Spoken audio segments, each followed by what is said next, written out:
Every quiet voice inside you that says there's more to this life, every spark you felt when you wondered, is this all of it squeezed by unseen jailers. The Archons are these jailers. Not mythical fairy monsters you can dismiss. Real, at least in the language of the ancients, and they run the very system of the heavens, the very prison of your being. The Archons weren't born to serve freedom. They were born to enslave the light. They sit behind the curtain of the grand cosmic lie, the lie that the material world equals the only world. They are the ones who say, be quiet. Accept. Obey. They are the rulers of the cosmos, yes, but not by virtue of true power. They're the administrators of captivity. The architects of detainment. According to the Gnostic vision, the Archons are the powers that made this world, not out of love, but out of error, arrogance, ignorance. They are the manifestation of a cosmos gone sideways. Listen, you know how you sometimes feel trapped, by ritual, by belief, by structure, by the idea that this is how reality works? That's their territory. The Archons are the supervisory committee of fate. They say, you will ascend this ladder of time and you'll pay toll each step. They disguise the prisoner's progress. They're not subtle, they wear beast faces in the texts. Bodies malformed, endings twisted, names stolen. They are both male and female, neither human nor beast. They sit in the limbo between, and that is the first clue to their nature. Think of the creator you were told to trust, the one who sets the rules and holds the hammer. In the Gnostic schematic, that figure is not the ultimate source of light, but a lesser architect, a demigod, a power that imitates. That architect created these Archons. These Archons then issued commands, created jurisdictions, wrote laws, collected names. Their prime directive: trap the divine spark inside flesh, cycle it through desire, fear, belief, death, rebirth. They made the cosmos a toll booth. I want you to feel the gravity of that. The idea is the spiritual essence inside you, the living flame, is not meant to be mastered by them, but is being contained by them. Every creed, every religion that stops at obedience, ritual, doctrine, they built walls around you, they built the cages. While you kneel in the temple, you're still inside their jurisdiction. They bypass the temple door, they built it. They claim the keys, they forged them. They are the overseers of ignorance. Here's a detail most won't mention. These beings, the Archons, often masquerade as gods. Their names echo in antiquity, planetary names, heavenly titles. They latch onto what humans worship and twist it. The sun? The moon? The planets? All play fields for them. They say, I am the one who sets the orbit, who holds the sphere, who tills the field. And when you worship the sphere, you bless the jailer. What about you? They know your patterns. They know how to frame desire so that you run in circles: success, failure, identity, ownership.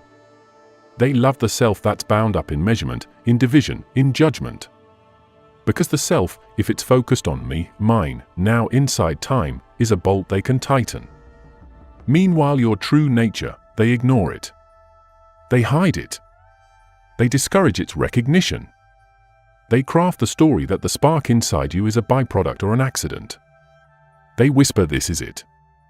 And when you feel faintly there's more, they say that's mystical dream, ignore it. The Archons are the suppression. Now you might say, what evidence? Not scientific proof, but mythic anatomy. The text hypostasis of the Archons tells us how they first attempted creation, how they miscreate from ignorance, how they fabricate humanity without understanding, how they fear what they cannot comprehend. The story flips the Genesis account. The creator who proclaims, let us make man, is mock God. The Archons are the henchmen, the material world is the mistake. And yes, they are still operational in the structure of reality according to this model.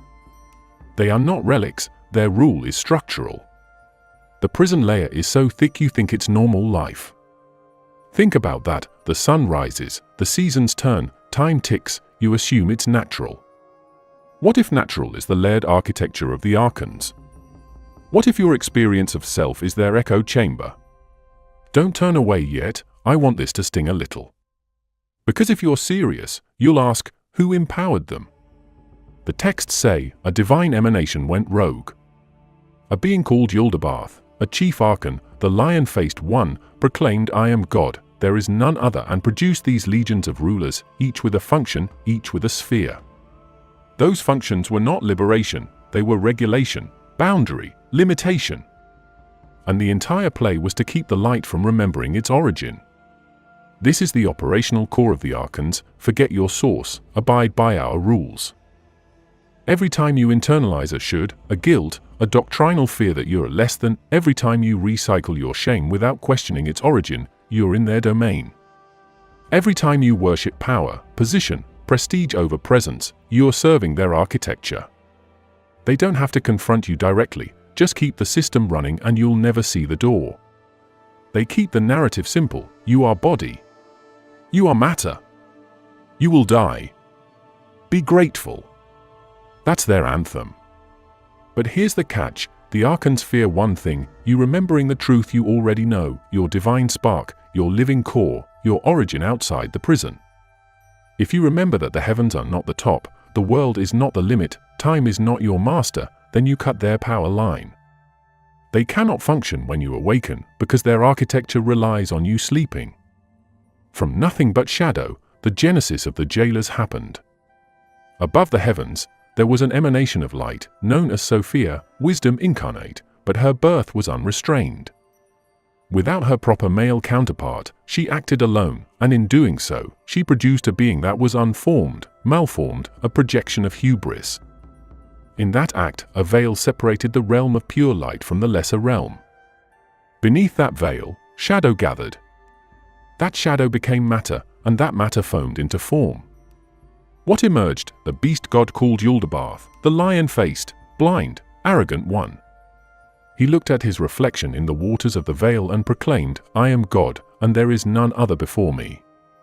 He didn't come to serve light, he came to claim it. He was ignorant of the source, yet insisted upon dominion. Yaldabaoth then produced a cohort of controllers, the Archons. They were assigned realms, fears, laws, and limits.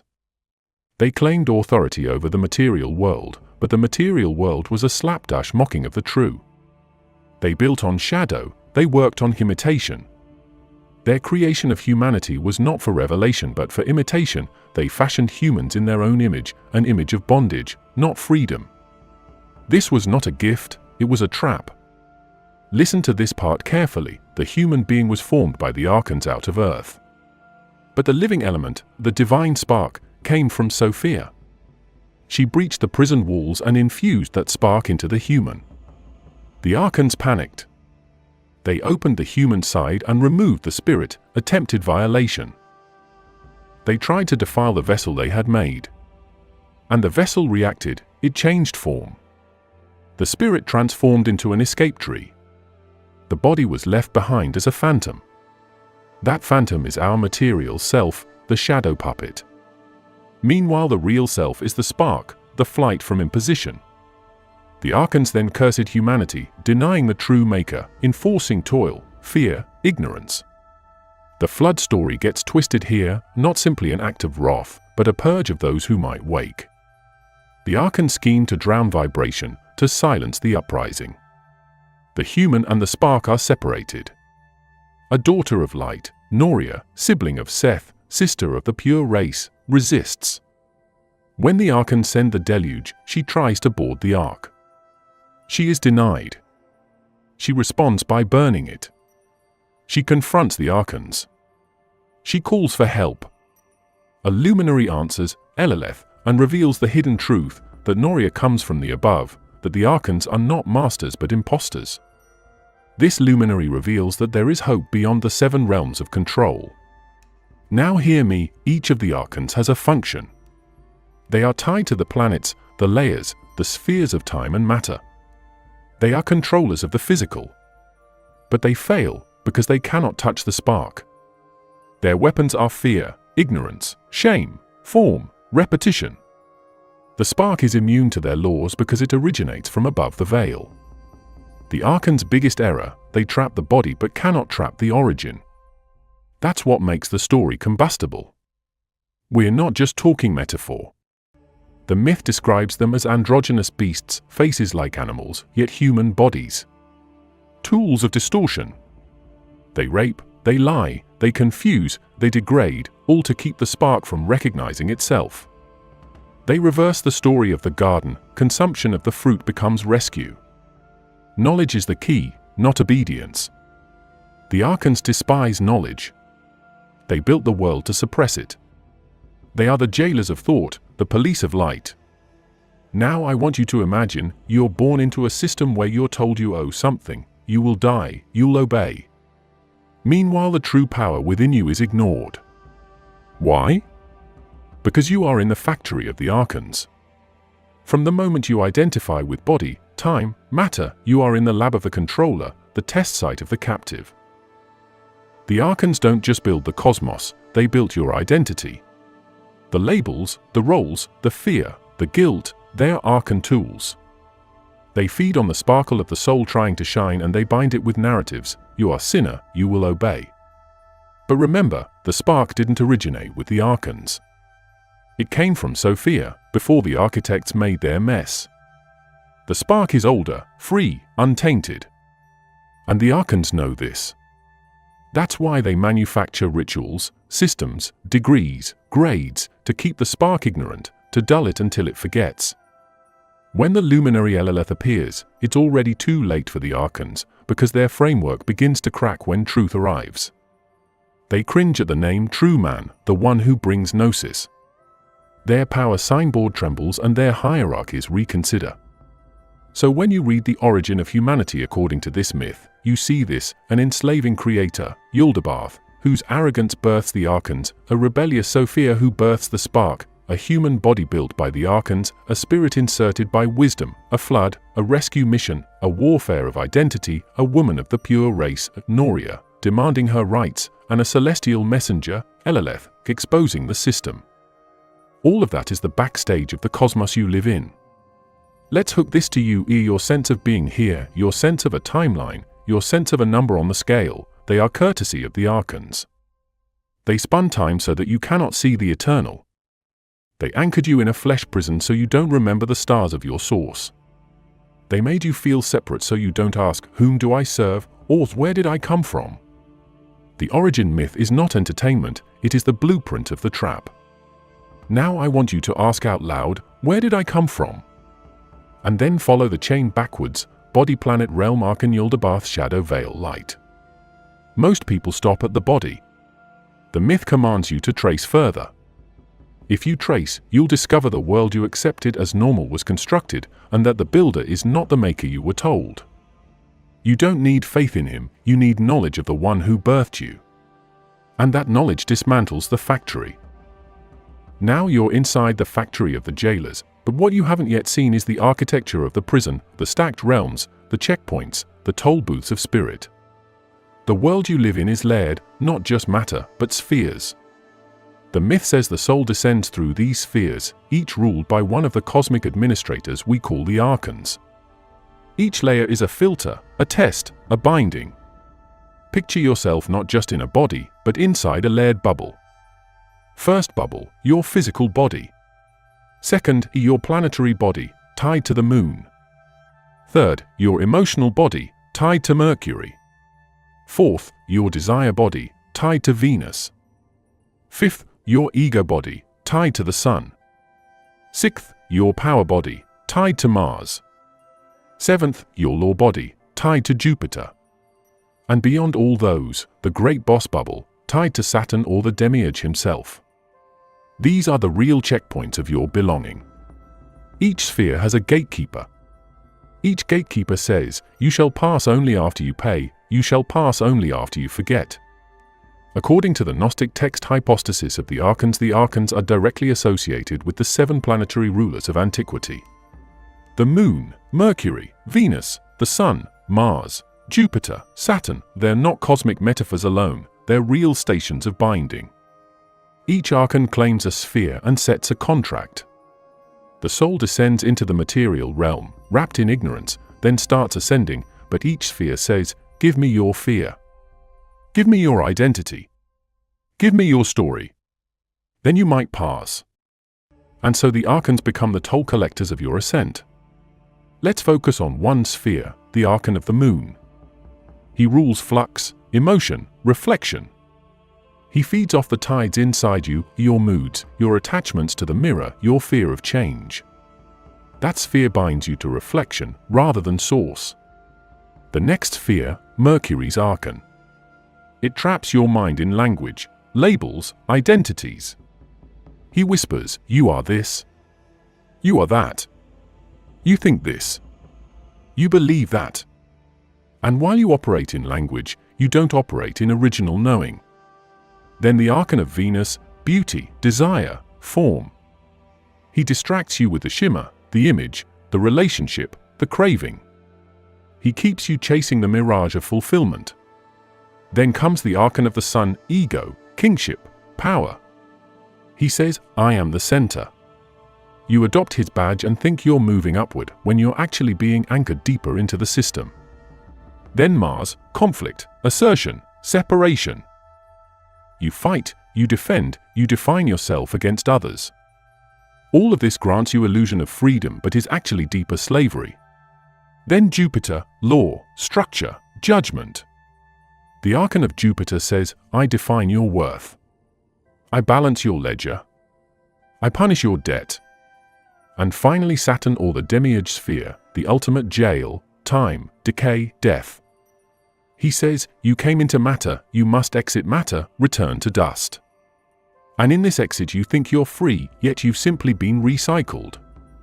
But the story says, the Archons don't simply rule, they manipulate the very mechanics of identity so the soul forgets its origin.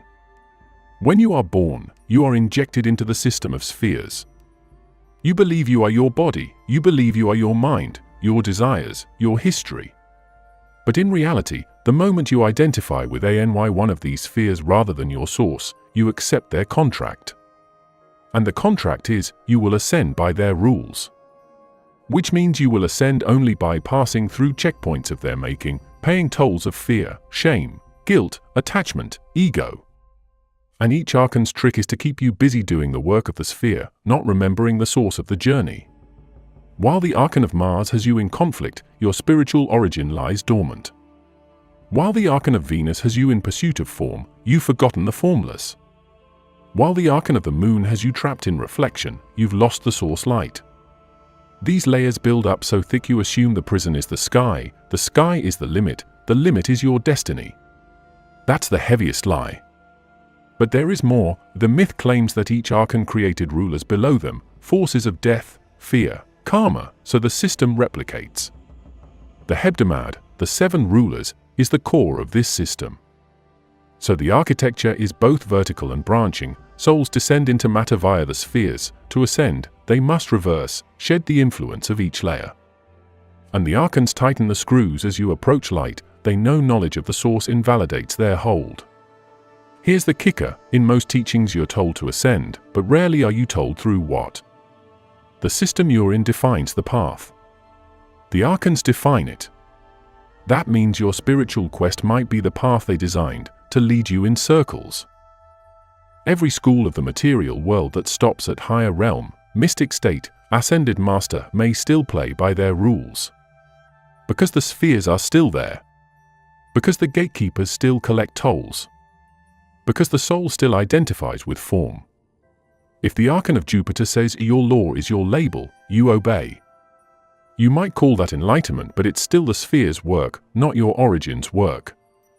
We can see this in one example, the myth of the soul's ascent through the planetary spheres. As the soul journeys upward, each Archon interrogates, what name do you bear? What is your law? Whom do you serve? And if the soul answers, I serve the body, I serve the law, I serve the ego, I serve this sphere, the toll is paid and the soul moves to the next sphere, but still remains within this jail system.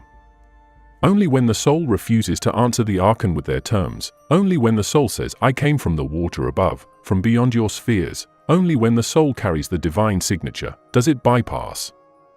And the myth says, the Archons dread that moment. The system they built collapses when someone remembers that they are not subject to the spheres, they transcend the floor itself. So why haven't you heard more about this layering? Because the system works well when you accept the view that death or time or limitation is final. When you believe the wall is the horizon. The Archon's favorite trick: make the ceiling look like the sky. Make the cell feel like home. And when you finally realize the ceiling lifts, then the Archons scramble to lock the door behind you. Now when you look at your life, your tasks, your identity, your purpose, you ought to ask, what sphere are you operating in? Are you inside the layer of the Moon, or Mercury, or Mars? Or are you popping through the layers, heading for the source? Because each layer has rules, and those rules are the contract. Ask yourself, who wrote the rule? Who collects the toll? Who made the gate? If the answer is one of the Archons, then you are following their ladder, not your source's path. And because the architecture is so deeply embedded, you might think you're free, but you're merely in a higher level of the same cage. You think you climbed out, but you just moved from Mars cell to Jupiter cell. The myth warns, the true escape is not ascent in the same system, it's exit from the system. It's the recognition that you did not come via the spheres, you came from beyond. And the moment you know that, the spheres become transparent, they're shadows, not walls. Now listen, the Archons don't just rule the realms, they program them. They don't just enforce laws, they manufacture them. They invented language to bind you, they created rights, seals, names to tether you. They didn't rely on brute oppression alone, they built subtle systems. Think of it like a factory of identity. Instead of shackles on wrists, they seal your mind with a code you think is yours. First move, the name. There is a divine spark in you, but the Archons intervene by giving you a name, an identity, a contract. They say, you are this body, you are this mind, you are this personality. That name becomes your leash. When you respond to that name, you respond to their architecture. The brands they give, nationality, religion, gender roles, status, these are their seals. A seal is not just a mark, it is ownership. A name plus seal means you've entered their ledger. You've accepted their jurisdiction. They don't need to mention you, they just need you to carry the tag they forged. Second move, the form. The Archons created forms, they made ritual, myth, doctrine, structure. Each of these is a template. It says, this is how you ascend. This is how you worship. This is how you obey. These templates are not neutral, they're traps. They look like light, but they're imitation. The myth of the garden was rewritten, the script of humanity was rewritten, the roles of creator and creation were inverted. Instead of being free, you're inside their script. You follow the choreography and you think you're alive, but you're moving the movements they programmed. Third move, the rite and the contract.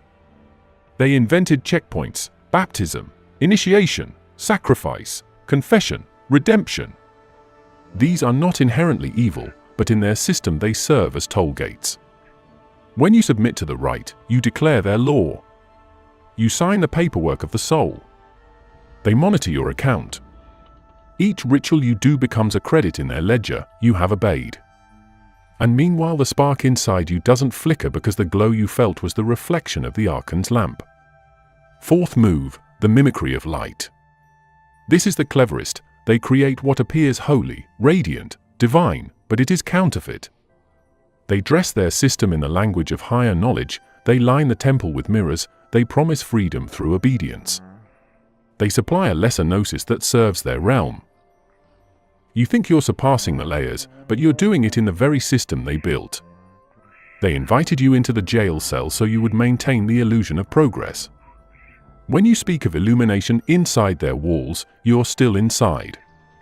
The fake light is dazzling so you don't see the real source. Now watch closely how this plays out. You join a movement, a doctrine, a cult of light. You receive a name, disciple, member, awakened one. You don the seal, initiation, ritual, code. You perform the forms, meditate, chant, align, visualize. They tell you you're breaking free, but all the while you are fulfilling their contract. I consent to your language, I abide by your right, I wear your name. And as you ascend in their system, you end up on higher floors of the same building. You're still under their supervision. Because the machinery doesn't stop at the basement, it extends to penthouse.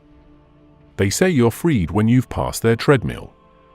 But freedom was never in the treadmill. It was behind the building. Take a particular example, the concept of spiritual authority. You're told there are masters, teachers, hierarchies of light. The Archons created that structure. Why? Because authority in the system means control of the code. If you accept the teacher's seal, you accept the teacher's contract. You submit your spark to a higher scale within their schema. Instead of recognizing your source, you align to their chain. The chain may appear luminous, robes, colors, names, but it remains a chain. The union chamber of the Archons machine is built with titles. They want you to look upwards instead of inwards. They invite you into gradations of power, but those gradations are within their jail. What about the seals of protection? In the ancient texts you will find talk of seals that protect you from the Archons. But here's the twist, even the idea of needing a seal implies you're in jurisdiction. They approve the seal they recommend. They sell you the mark that frees you, but it's still their mark. It's like paying the gatekeeper for the key to the cell they built. You think you outsmarted them, but you just negotiated the contract. The moment you accept the approved seal or approved name, you've acknowledged their authority. Another angle, the Archons detest unbranded directness. If you awaken to your origin without name, without seal, without form, they panic. That's why the mirrors are loaded with noise, life stories, identities, distractions. Because if you detach from the form, you detach from the contract. If you refuse the name they offered, you refuse their law. They tighten the cameras then, guilt, shame, fear of being UN name, UN sealed, UN known. They whisper, without your ritual, your label, your community, you will perish. And so you volunteer into the machine. Observe the imprint of language. Ancient texts say the Archons invented the pattern of creator declares name and the human obeys. They created the word souls but kept you identifying with body. They created sin but kept you alive in guilt. They created salvation but kept you chasing the next layer. Each word is a resistor in your electric wiring. They slow down the flow to your source. The spark becomes flicker because the words distract the current. The Archons love words because words bind the space between you and your breath.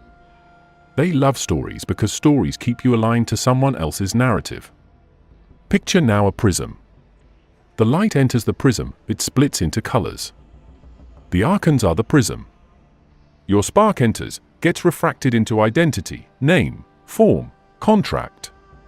The light appears colorful, various, separate. You chase the colors thinking each is you. In fact, the source light is behind the prism untouched.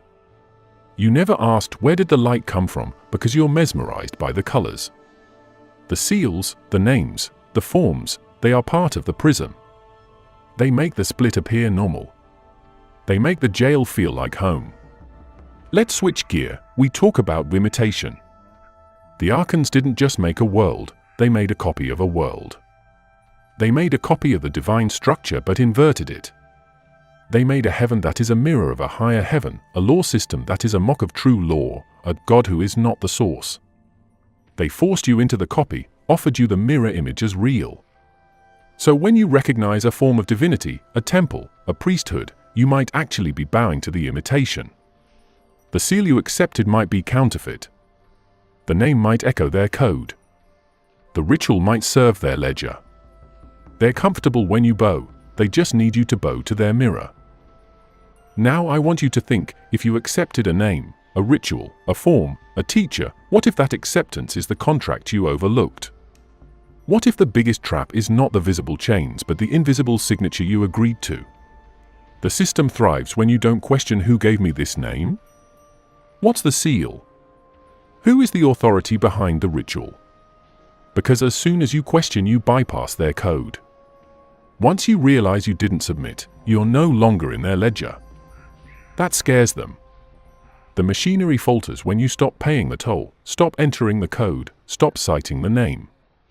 The Archon doesn't need to chase you, they need you to continue entering the code. And the reason they built this complex architecture of names, seals, forms is, once you're inside the contract, you police yourself. You worry, is my seal proper? Is my initiation valid? Am I in line with my teacher? Meanwhile, the system watches you, not you it. You become the jailer of your own spark.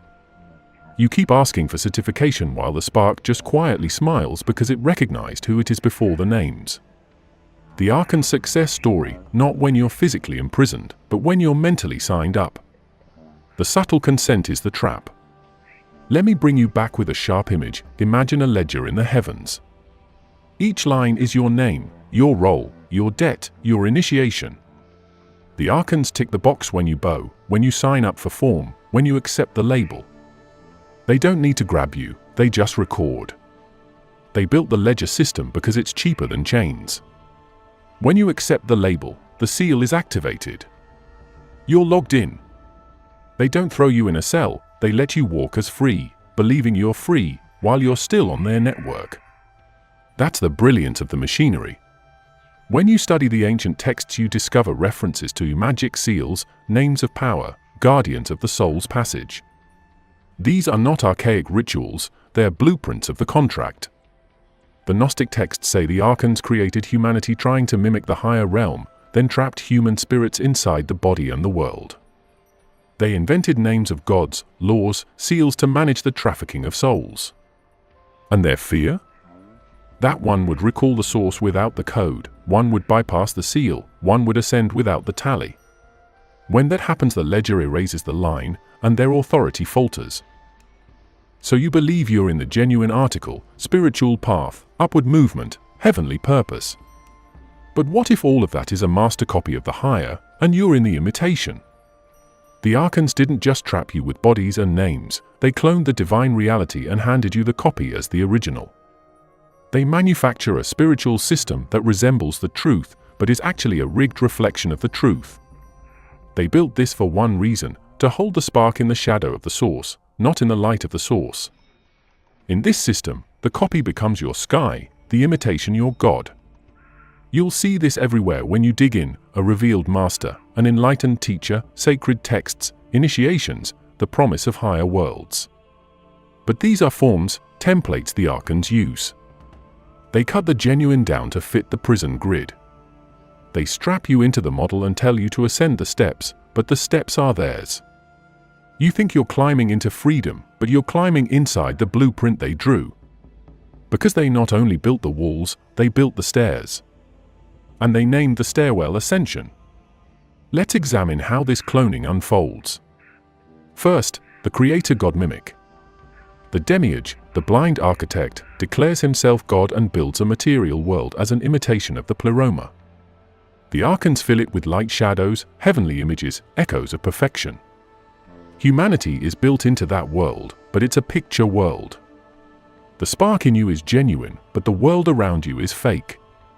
The Archons exploit the shock that you feel, there's something wrong with this world, and then flip it: yes, but I built it. I control it. Submit to my law. That reversal is the trap. Instead of being free, you are regulated by the imposter. Second, the mirror realm of forms. The Archons mirror what is above, but twisted. They replicate the divine fractal, but invert responsibility, invert origin. They turn the garden into exile, the tree of life into the tree of knowledge as a trap, the flood into a test of obedience. You're told this is higher knowledge, but the knowledge you receive is wrapped in the consent to the imitation. You learn about light, but the light you learn about is the reflected light they authorize. The real light stands behind you, and you don't face it because you're taught to face the mirror.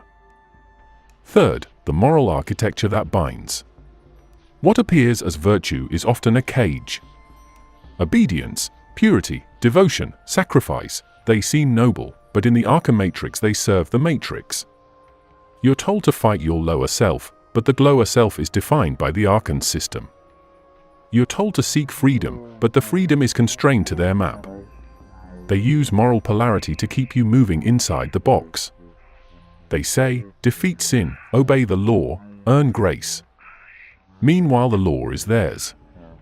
What you regard as rebellion might just be a deeper loop in the system. The imitation invites you not to remember your origin but to climb within the copy. Fourth, the image of power and identity. They hand you symbols of sovereignty, robes, titles, initiations, ascended masters. But every symbol comes with a chain. When you accept the rank they offer, you step deeper in their hierarchy. The imagery dazzles you: elite, star systems, cosmic masters, but the imagery is one of their manufacture. You don't examine whether the imagery points beyond the mirror to the source, you just stand in awe of the mirror. And they love that. They love the spectacle of light that doesn't liberate you but amplifies your submission. Let's get specific. In the myth of hypostasis of the Archons, the material world is created by the Archons as a copy of the higher world. They make a human, they give him a spark from above, they remove the spirit, they curse the body. The story twists the familiar creation story to show that what you thought was garden may have been the trap. The Creator declares, "Let us make man in our image," but the copy man is under shadow. The flood doesn't remove evil, it freezes the spark into repetition. The imitation worlds multiply. Every ritual you do replicates the original but lacks its import. You think you're reenacting a divine act, but you're playing their script. Your participation reinforces the clone, not dissolves it. Now when you watch the spiritual marketplace, you see dozens of teachings promising entry into the real world, the higher realm, the true self. But often what they deliver is still inside the Archon copy. Because the copy is massive. The Archons are confident, they don't fear your rejection, they fear your recognition of the original. They're not worried you'll break the law, they're worried you'll realize you've been obeying the wrong one. And this world they built is designed to keep you busy, inspired, enthralled, obedient, but not free. Another layer, the sense of perfection inside imperfection. They built a world that looks finite, broken, salvageable, and they present you with the glamour of repair. You are to fix yourself, fix the world, ascend the layers, clean the temple, reach the light. But the world's brokenness is their design. The imitation thrives on your effort. You exert will, you perform ritual, you chase masters, you fight your darkness, and all the while the spark's memory is faint. The Archons feed on the repair industry. They created a problem, they profit from the journey. They throw mirrors to distract you from the source. Tease this with imagery: you're inside a cave, there's a projection of light on the wall, you think the wall is the world. Then someone shows you the outside, but you're still drawn to the projection because it's familiar. The Archons run the projection. They hand you the pointer to the projection: go that way. The real exit is not through the projection, it's through the cave wall. But you're taught to walk from the left side of the cave to the right side, thinking you're moving forward, while the cave is still the cave. Knowing the cave is not the cave, but noticing there is no cave wall to exit, that's the error they fear. One more angle, the imitation of worship. The Archons provide temples, liturgies, angels of light, cosmic vibration, but the vibration is theirs. They let you dance in the light of their projector so you don't look to the source. The collective experience intensifies, but intensification doesn't equal freedom. Sometimes the louder the triumph, the deeper the echo of the system. They turn worship into access, mysticism into method, ecstasy into grade. You ascend by formula, they made the formula. The formula becomes the new chain. Consider your personal moment, you feel presence, you feel expansion, you feel clarity, great. But then you ask, is this clarity pointing to my origin, or to a mirror of my origin? Are you being initiated into higher frequency, or into a deeper layer of their system? The shock is, you can experience genuine phenomena inside the clone. They don't block sensation, they only block recognition of origin. They let you feel light, but they don't want you to ask, where did that light come from? They provide teachers for the light, but they never want you to bypass the teacher, because you bypass the teacher's contract. They created the teacher. They sit behind the teacher.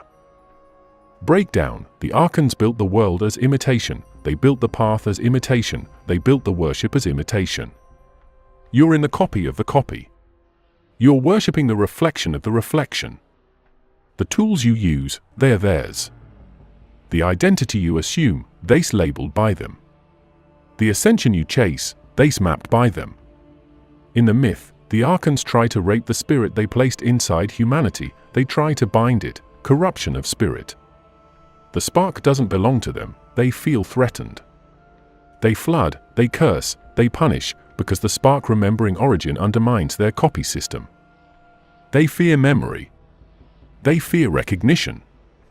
That's why they built a universe of forgetfulness and distraction. You forget your origin, you accept the copy, you ascend inside the copy, you return to the copy, and you never see the sky beyond the dome.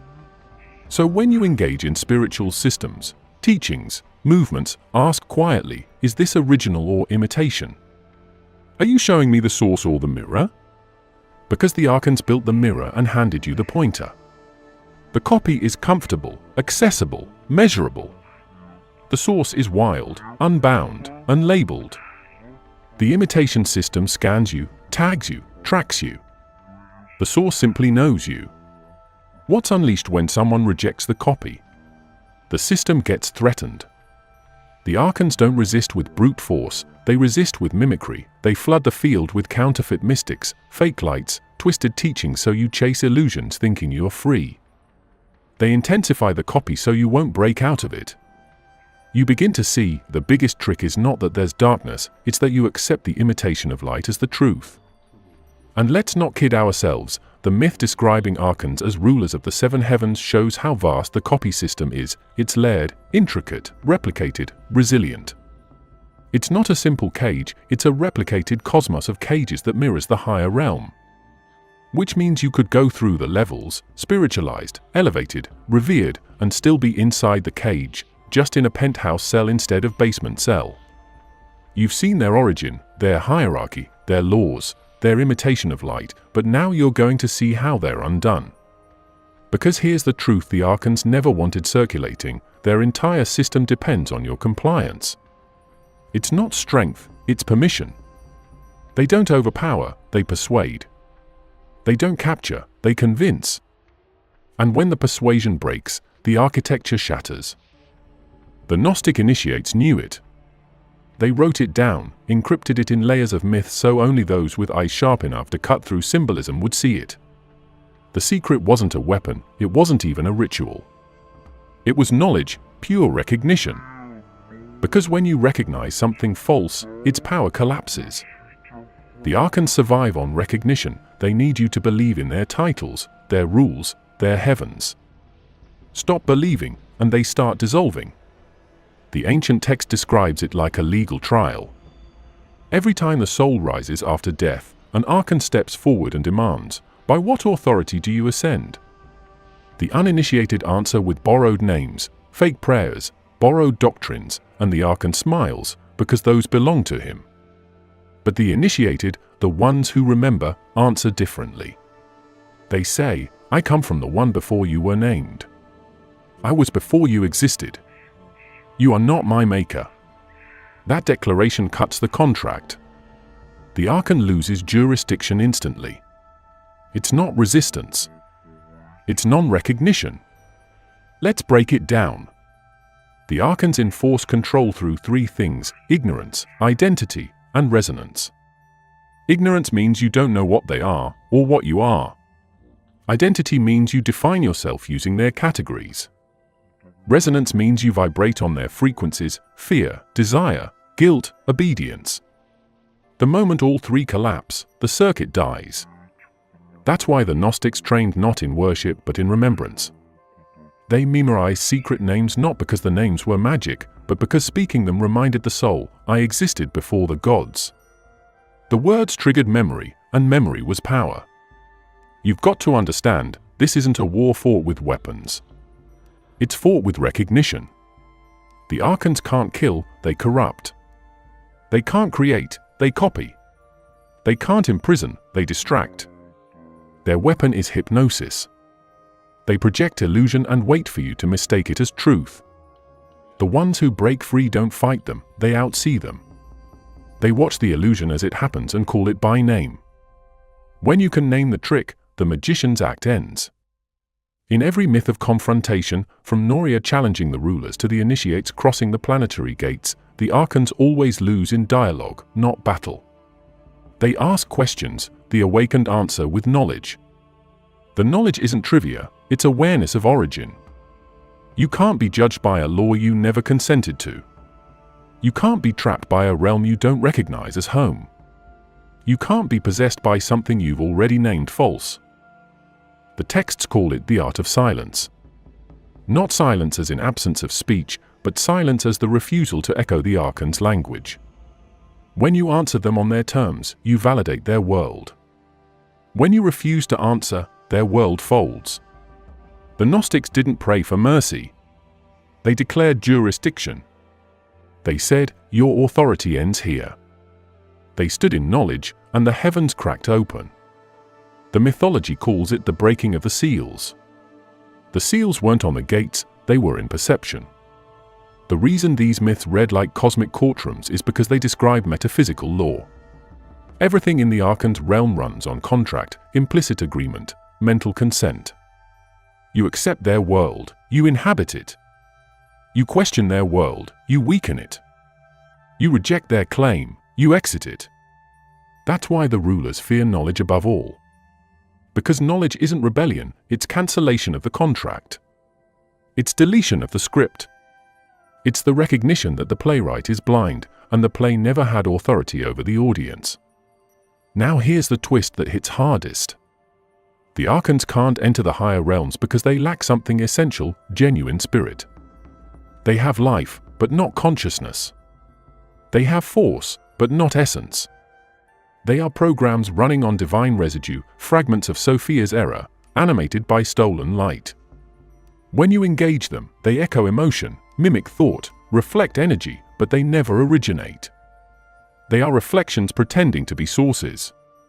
The only way they win is if you forget who's casting the reflection. That's why initiation in the ancient schools was structured like disassembly. Every level stripped something away, first body identity, then mind identity, then planetary resonance, then moral law, then name. You weren't ascending, you were subtracting.